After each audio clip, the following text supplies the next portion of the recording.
तजुर्बा, बुजुर्गों को हल्के में नहीं लेना चाहिए। बहुत सुंदर कहानी। एक बार की बात है, एक बूढ़ा आदमी ट्रेन में सफ़र कर रहा था और संयोग से ट्रेन का वह डिब्बा पूरा खाली था। गाड़ी जैसे ही अगले स्टेशन पर रुकी, उसमें 8-10 लड़के चढ़े और मस्ती करने लगे।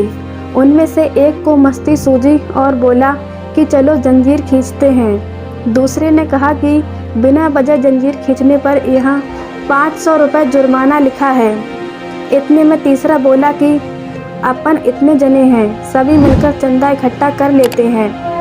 सभी से चंदा इकट्ठा किया तो 500 की जगह 1200 रुपये जमा हो गए, जिनमें 3 नोट 200 के थे, 2 50 के और बाकी नोट 100 के थे। चंदा लेकर पहले लड़के ने अपनी जेब में रख लिया। उनमें से तीसरे लड़के ने बोला कि चलो जंजीर खींचते हैं।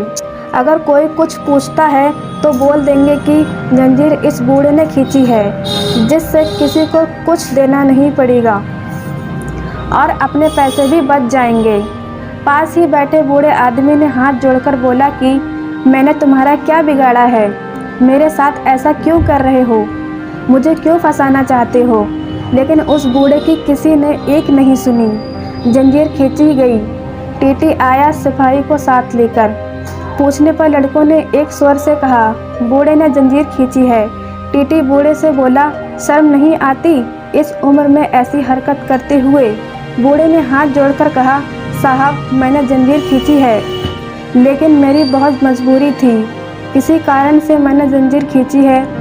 टीटी ने पूछा, क्या मजबूरी थी? बूढ़े ने बड़े ही दुखी स्वर में कहा, साहब मेरे पास केवल 1200 रुपये थे, जिन्हें इन लड़कों ने छीन लिए हैं और इससे पहले लड़कों ने अपनी जेब में रखे हैं, जिसमें 200 के 3 नोट, 2 नोट 50 के, बाकी सब 100 के हैं। अब टीटी ने पास खड़े सिपाही से कहा, इसकी तलाशी लो। लड़के के जेब में 1200 रुपये बरामद हुए। जैसे बूढ़े ने कहा वैसे ही नोट मिलाए गए और बूढ़े की बात सच साबित हुई, जिनको वृद्ध को वापस कर दिया गया और लड़कों को अगले स्टेशन में पुलिस के हवाले कर दिया गया। पुलिस के साथ जाते समय लड़के ने वृद्ध की ओर घूर के देखा तो वृद्ध ने सफ़ेद दाढ़ी पर हाथ फेरते हुए कहा, बेटा ये बाल यूं ही सफ़ेद नहीं हुए हैं। तो दोस्तों आप भी यह बात याद रखना कि बुज़ुर्गों को कभी हल्के में नहीं लेना चाहिए। उन्होंने जीवन का लंबा अनुभव लिया है।